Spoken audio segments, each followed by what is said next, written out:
Hello my dear students, welcome back to the biology tutorial of Richa Agrawal. Today I am come up with new video of biology class 12th human reproduction part 2. In this part we will discuss about the female reproductive system. So let's start. The female reproductive system is located in the pelvic region and it includes a pair of ovary, pair of oviducts, uterus, cervix, vagina and external genitalia. It is a diagrammatic view and sectional view of the female reproductive system. You watch this diagram carefully. It is a uterine fundus, uterine cavity, isthmus, ampulla, infundibulum, fibrae. These are one pair of ovaries which are present both sides of the abdomen. Cervix, cervical canal, and it is a vagina. Isthmus, ampulla and infundibulum make a fallopian tube, and fallopian tube contains ovary that help in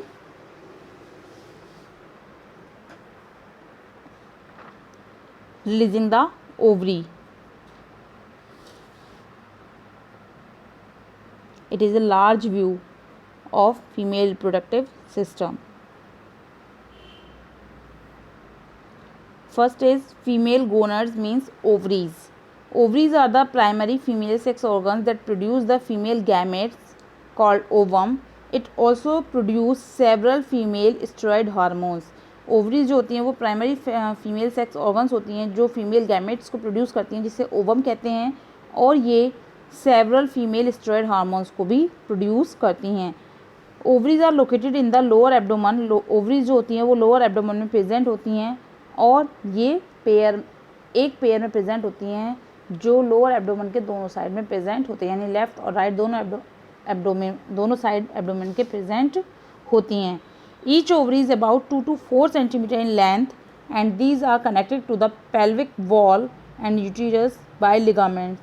ये ovaries जो होती हैं वो 2 से 4 centimetre की length में होती हैं और पेल्विक वॉल से कनेक्ट होती हैं, पेल्विक वॉल और यूटेरस से कनेक्ट होती हैं बाय लिगामेंट्स के द्वारा. Each ovary is covered bye thin epithelium. Within this covering small sac like structures called ovarian follicles. Each यानी कि जो भी हर एक ओवरी यानी दोनों साइड की जो ओवरीज होती हैं वो एक थिन एपिथेलियम्स के द्वारा कवर्ड होती हैं जिसमें एक small sac like structure present होता है जिसे हम ओवेरियन फॉलिकल्स कहते हैं. द ओवेरियन स्ट्रोमा और फॉलिकल हैज़ 2 जोन्स. इन ओवेरियन स्ट्रोमा या फॉलिकल में 2 जोन्स प्रेजेंट होती हैं. First is peripheral cortex and inner medulla. या हम कह सकते हैं the stroma is divided into 2 zones of peripheral cortex and inner medulla. First is oviduct.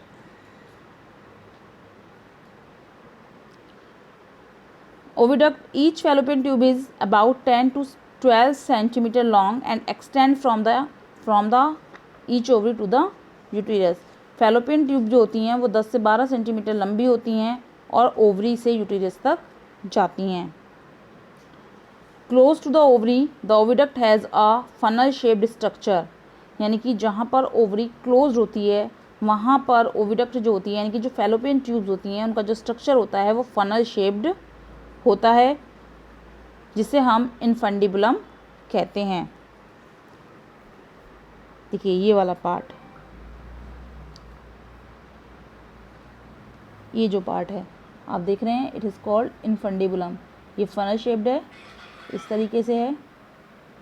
ठीक है, ये जो फिंगर लाइक स्ट्रक्चर्स होते हैं उसे हम क्या कहते हैं, फिब्रेई. ठीक, इनफंडिबुलम के ऊपर वाला पार्ट एम्पुला कहलाता है और उसके ऊपर वाली जो ट्यूब्स होती हैं this is called isthmus. The infundibulum leads to a wider part of the oviduct called ampulla.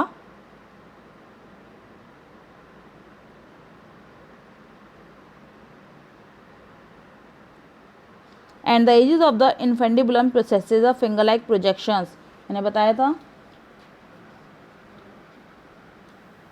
इस फनल शेप के आगे फिंगर लाइक स्ट्रक्चर्स होते हैं, this is called फिब्रेई,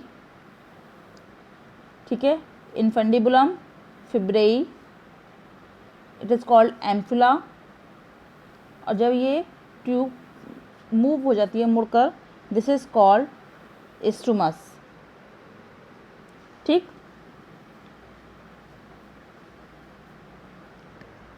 The edges of the infundibulum process finger-like projections called fibrae, which helps in collection of the ovum after ovulation. Ovulation के बाद ये ovum को collect करने का काम करती हैं. The last part of the oviduct is called isthmus, which join to uterus. Isthmus part जो होता है वो uterus के साथ joint होता है. Next is uterus. It is a hollow pear-shaped muscular organ. Uterus जो होता है वो एक hollow pear-shaped स्ट्रक्चर होता है जो मस्कुलर का बना, मसल्स का बना होता है. सिंगल यूटेरस इज प्रेजेंट, जैसे लोअर एब्डोमन में 1 पेयर ऑफ ओवरीज प्रेजेंट थी, 1 पेयर ऑफ ओविडक्ट्स प्रेजेंट थी, बट यूटेरस जो होता है वो केवल एक ही प्रेजेंट होता है. In lower abdomen region is also called womb. उस सिंगल यूटेरस जो प्रेजेंट होता है लोअर एब्डोमन रीजन में उसे वॉम्ब भी कहते हैं. Inside the uterus fertilised ovum grows. Uterus के अंदर फर्टिलाइज्ड ओवम ग्रो करता है और एम्ब्रियो में डेवलप हो जाता है. The wall of the uterus has 3 layers of tissues. Uterus की लेयर में 3 टाइप्स के टिश्यूज़ प्रेजेंट होते हैं, पेरीमेट्रियम, मायोमेट्रियम और एंडोमेट्रियम. पेरीमेट्रियम जो होता है वो एक्सटर्नल थिन मेम्ब्रेन होती है, जैसा कि आपको सेकंड पता पड़ रहा है. मायोमेट्रियम जो होती है वो मिडल थिक लेयर होती है जिसमें स्मूथ मसल्स प्रेजेंट होती हैं, और एंडोमेट्रियम जो होता है वो इनर ग्लैंडुलर लेयर होती है जिसमें क्लिनिकल चेंजेस होते हैं जब मेंस्ट्रुअल साइकिल होता है.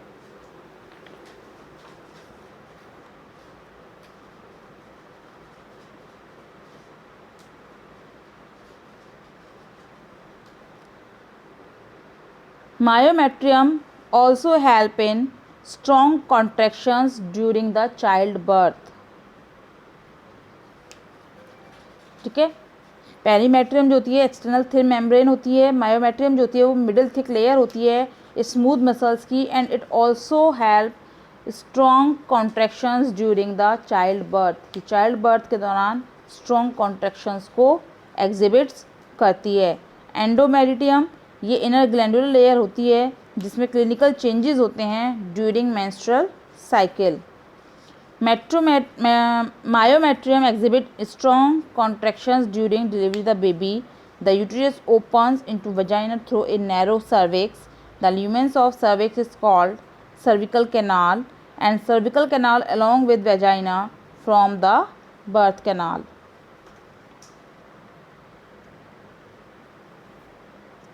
Next is external genitalia. External genitalia means external part. External part contains mons pubis, labia majora, labia minora, hymen and clitoris. Mons pubis is a pad of fatty tissues that are covered with hair, whereas labia majora are the fleshy folds of tissue that surrounded the vaginal opening, and the labia minora are the paired folds of tissues that under the labia majora. And the clitoris are the tiny finger-like structure that lies at the upper junction of the 2 labia majora. Hymen is a thin membrane just present inside the opening of the vagina, often torn during the first coitus, and the presence or absence of hymen is not reliable indicator of virginity. Next is the mammary glands. It is the next part of reproduction. Mammary glands. These mammary glands are help in secretion of milk to feed the young ones. Human beings are mammals. As we know that human beings are mammals, and they have the one pair of mammary glands that are present only in females in active stage. Each mammary glands consist of glandular tissues and fat. Glandular tissues of each breast divided into 15 to 20 mammary lobes. Glandular tissues of each breast divided into 50 to 20 mammary lobes, and these lobes containing clusters of cells called alveoli, and the alveoli cells of alveoli secrete milk which is stored in the cavity of alveoli, and the alveoli open into mammary tubules, and these tubules of each lobe join to form a mammary duct. So several mammary ducts join to form a wider mammary ampulla which is connected to lactiferous duct through which milk is sucked out. Mammary lobes contain cluster of cells called alveoli. The cell of alveoli secrete milk stored in the lumen of alveoli. The alveoli open into mammary tubules, and these tubules of each lobe join to form a mammary duct. Several mammary ducts join to form a wider mammary ampulla, and the mammary ampulla connected to the lactiferous duct that opens at nipple through this milk is sucked out by the baby. Next is the gametogenesis in female.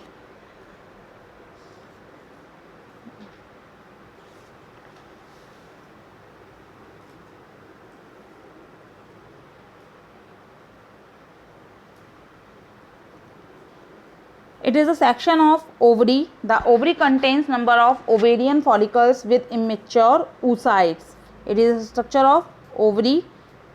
इसमें बहुत सारे ovarian follicles के साथ immature oocytes होते हैं. It is a large structure of ovary. देखिए इसमें ovulated ovum, developing corpus luteum,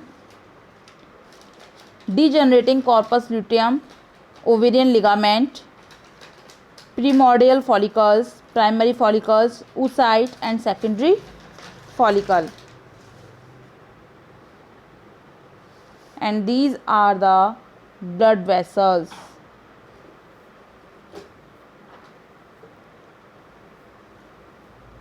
These are the blood vessels. It is a ovum, it is a corpus luteum,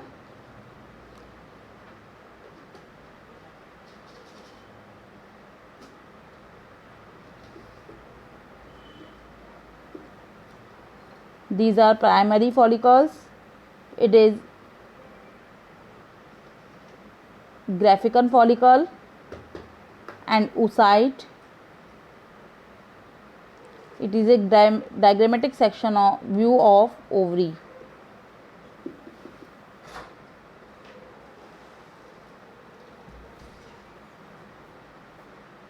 After puberty, primary follicles get surrounded by more layers of granulosa cells and a new theca to form secondary follicles. Puberty के बाद primary follicles जो होते हैं वो बहुत granulosa की layers के साथ घिर जाते हैं और एक नया थैका बनाते हैं जिसमें सेकेंडरी फॉलिकल्स बनते हैं. The process of formation of mature female gamete is called oogenesis. यानी कि मैच्योर फीमेल गैमेट्स के फॉर्मेशन की प्रोसेस को oogenesis कहते हैं. And this process is markedly different from spermatogenesis. oogenesis is markedly different from spermatogenesis. Oogenesis is initiated during the embryonic development stage when a couple of million gametes, mother cells, are formed within each fetal ovary. oogenesis क्या है? जब embryonic development stage में जब million gametes of mother cells जो oogonias होते हैं जब वो बनते हैं ईच फेटल ओवरी में, no more oogonia are formed and added after birth. तो कोई भी ओगोनिया फॉर्म नहीं होता है और ऐड नहीं होता है बर्थ के बाद. These cells start division and enter into the prophase first of the mitotic division and get temporary arrested at that stage called primary oocytes. Each primary oocyte then gets surrounded by a layer of granulosa cells and then it is called primary follicle. Large number of these follicles degenerate during the phase from the birth to puberty. ये जो follicles होते हैं large number में, ये कब degenerate हो जाते हैं? जब birth से puberty की stage तक आते हैं उस दौरान. The puberty only 60,000 to 80,000 primary follicles are left in each ovary. Puberty पर केवल 60,000 से लेकर 80,000 तक प्राइमरी फॉलिकल्स हर ओवरी में बचते हैं। The primary follicles get surrounded by more layers of granulosa cells. Primary follicles जो होते हैं वो ग्रेनुलोसा की कई लेयर्स के द्वारा घिरे होते हैं, जिसमें सेकेंडरी फॉलिकल्स बनते हैं। द सेकेंडरी फॉलिकल्स जल्द ही ट्रांसफॉर्म हो जाते हैं टर्शरी फॉलिकल्स में, जो कि एक फ्लूइड फिल्ड कैविटी जिसे हम एंट्रम कहते हैं उसमें। The theca layer is organised into an inner theca interna and an outer theca externa. It is important to draw your attention that it is at this stage that the primary oocyte within the tertiary follicle grows in size and completes its first meiotic division। यानी कि इसमें आपको थोड़ा सा attention देना है कि यही वो स्टेज होती है जब प्राइमरी oocytes किस में होते हैं, टर्शरी फॉलिकल्स में कन्वर्ट हो जाते हैं और वो साइज में ग्रो करते हैं और अपना फर्स्ट म्यूटिक डिवीज़न कंप्लीट करते हैं। It is an unequal division. ये एक अनइक्वल डिवीज़न होता है जिससे लार्ज हैप्लॉइड सेकेंडरी oocyte का फॉर्मेशन होता है और फर्स्ट टिनी पोलर बॉडी बनती है। The secondary oocyte retains bulk of the nutrients each rich cytoplasm of the primary oocyte। तो जो सेकेंडरी oocyte होता है उसमें रिटेन्स होता है बल्क ऑफ द न्यूट्रिएंट्स का, जो साइटोप्लाज्म में प्रेजेंट होता है प्राइमरी oocyte के। At present, we are not very certain about this. The tertiary follicle further changes into the mature follicle और ग्राफिकन follicle। जो tertiary follicle होता है वो फर्दर चेंज हो जाता है किसमें, मैच्योर follicle में या ग्राफियन follicle में। The wall of the graphican follicle is made up of outer fibrous theca externa and inner vascular theca interna। Inner to the theca interna 10 to 15 layers of follicle cells form the membrane of granulosa।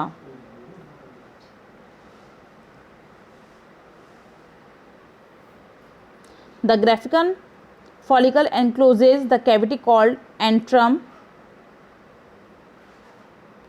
The matured haploid ovum is present inside the graphican follicle। ये graphican follicle जो होता है वो एक cavity में encloses रहता है जिसे एंट्रम कहते हैं, और मैच्योर हैप्लॉइड ओवम जो होता है वो इस ग्राफिकन फॉलिकल के अंदर प्रेजेंट होता है। The plasma membrane of the ovum is externally covered by thick. जो प्लाज्मा मेम्ब्रेन होती है ओवम की वो एक्सटर्नली कवर्ड होती है एक थिक और ट्रांसपेरेंट प्राइमरी मेम्ब्रेन के द्वारा, जिसे हम जोना पेल्यूसिड कहते हैं। यानी कि जो सेकेंडरी oocyte फॉर्म होता है उसमें एक न्यू मेम्ब्रेन्स का, जो सेकेंडरी oocytes है उसमें एक नई मेम्ब्रेन फॉर्म होती है जिसे हम जोना प्लैसिडा कहते हैं, और ये जोना प्लैसिडा जो होता है वो उसको चारों ओर से घेरे रहता है। On the outer side of zona pellucida the ovum is covered by a layer of follicle cells forming corona radiata. तो जो आउटर साइड होती है जोना प्लैसिड की वो ओवम एक फॉलिकल सेल्स की जो लेयर्स के होती हैं के द्वारा वो ओवम घिरा होता है, जो बनाती हैं corona radiata. Corona radiata attaches to any one side of the membrane granulosa. Corona radiata जो होता है वो अपनी एक साइड यानी अपनी मेम्ब्रेन ग्रेनुलोसा की एक साइड के द्वारा अटैच्ड रहता है। And it is a histological architecture of Graafian follicle. ये ग्राफिकन फॉलिकल का एक स्ट्रक्चर है।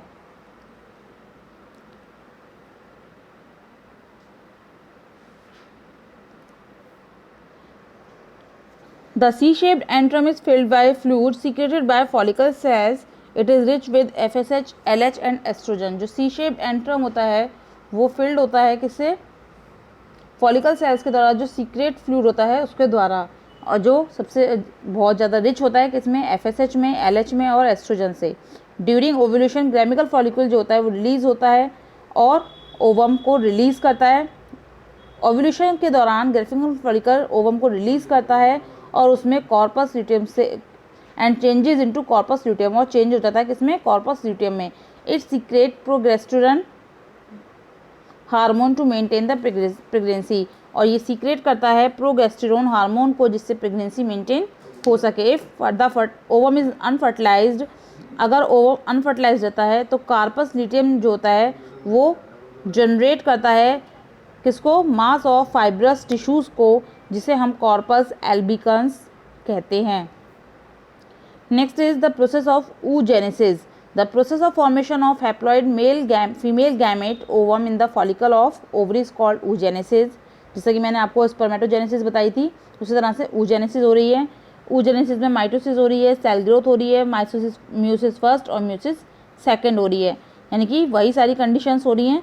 लेकिन यहाँ पर क्या हो रहा है, वहाँ पर स्पर्म जो था, जो हैप्लॉइड सेल्स हो रही थी, वो दोनों ही हैप्लॉइड सेल को फॉर्म कर रही थी. लेकिन यहाँ पर oogenesis में केवल जो एक ओवम होता है वही हैप्लॉइड सेल में कन्वर्ट होता है.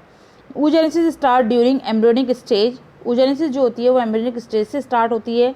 जर्मिनल एपिथेलियम जो होता है वो ओवरी का जो जर्मिनल एपिथेलियम होता है वो माइटोटिकली डिवाइड होता है और mother millions of gametes mother cells को या ओगोनिया को प्रोड्यूस करता है. ओगोनिया फॉर्म्ड और एडिड आफ्टर बर्थ. कोई भी ओगोनिया फॉर्म नहीं होता है या आफ्टर बर्थ के बाद ऐड नहीं होता है. Oogonia enters to meiosis first, that proceeds prophase first and gets suspended and forms primary oocytes. Oogonia जो होता है वो meiosis फर्स्ट स्टेज में चला जाता है, जिसमें प्रोफेज की फर्स्ट स्टेज होती है और उसमें oocytes का फॉर्मेशन होता है. During puberty the primary oocyte restart it's first mitotic division. Puberty के दौरान प्राइमरी oocyte जो होता है वो रीस्टार्ट हो जाता है, फर्स्ट माइटोटिक डिवीज़न को करता है. oogenesis takes place by 3 stages as follows. oogenesis में भी 3 स्टेजेस होती हैं. First multiplication phase, second growth phase and third is maturity phase. In multiplication phase the ovary is lined by germinal epithelium. These cells undergo mitotic cell division to form large number of diploid oogonias and follicles cells. ठीक. Growth phase. One of the diploid oogonia undergoes growth, increasing in cytoplasm and accumulation of yolk. इसमें जो diploid oogonia होता है उसमें growth होती है और वो yolk का एक्यूमुलेशन करता है. This enlarged oogonia is called primary oocyte. ये लार्ज oogonia क्या कहलाता है, प्राइमरी oocyte कहलाता है. Next is maturation phase. Maturation phase में फुली ग्रोन प्राइमरी oocyte जो होता है उसमें माइटोटिक डिवीज़न होता है, जिससे 2 अनइक्वल साइड्स के हैप्लॉइड सेल्स का फॉर्मेशन होता है.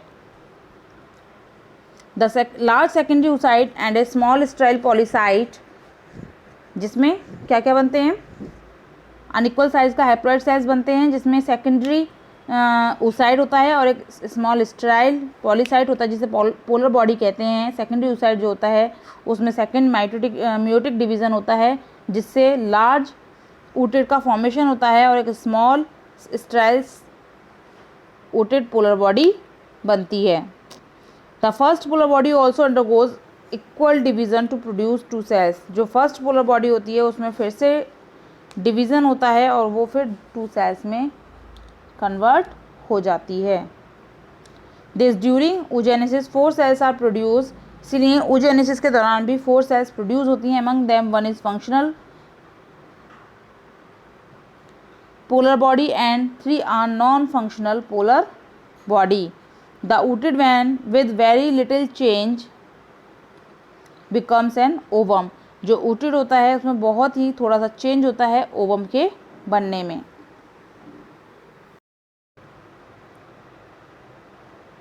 ooted जो होता है वो बहुत हल्के चेंज के साथ ओवम में कन्वर्ट हो जाता है, ओवम में डेवलप्ड हो जाता है. Now in next I will show U A diagram of systematic representation of spermatogenesis and oogenesis.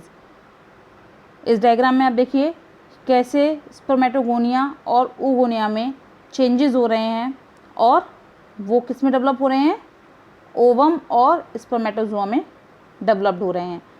Chromosomes numbers पर सेल, दोनों सेल्स में क्रोमोसोम्स का नंबर का प्यूबर्टी के टाइम पर कितना है, 46. एंड नाउ जब सेकेंडरी स्पर्मेटोसिस्ट बनती है और प्यूबर्टी की एज आती है, तो जब ओवम का बनना स्टार्ट होता है यानी कि oocytes का फॉर्मेशन होना स्टार्ट होता है, तब क्या होता है कि उनमें जो क्रोमोसोम्स के नंबर हैं वो कितने रह जाते हैं, हाफ रह जाते हैं, यानी 23 क्रोमोसोम्स के नंबर रह जाते हैं. दोनों साइड में सेम नंबर होते हैं. जब इनमें फ्यूज़न होता है, फर्टिलाइजेशन होता है, तो ये डिप्लॉयड जाइगोट बनाते हैं, जिससे क्रोमोसोम्स के नंबर जो होते हैं वो 46 में कन्वर्ट हो जाते हैं, यानी 23 from mother cell and 23 from father cells make a diploid zygote that have a 46 chromosomes number per cell. I hope all of you understand the female reproductive system as well as oogenesis. In my next video, I will explain the menstrual cycle, fertilization and implantation.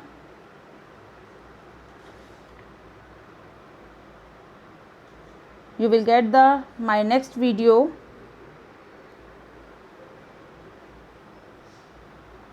So thank you so much.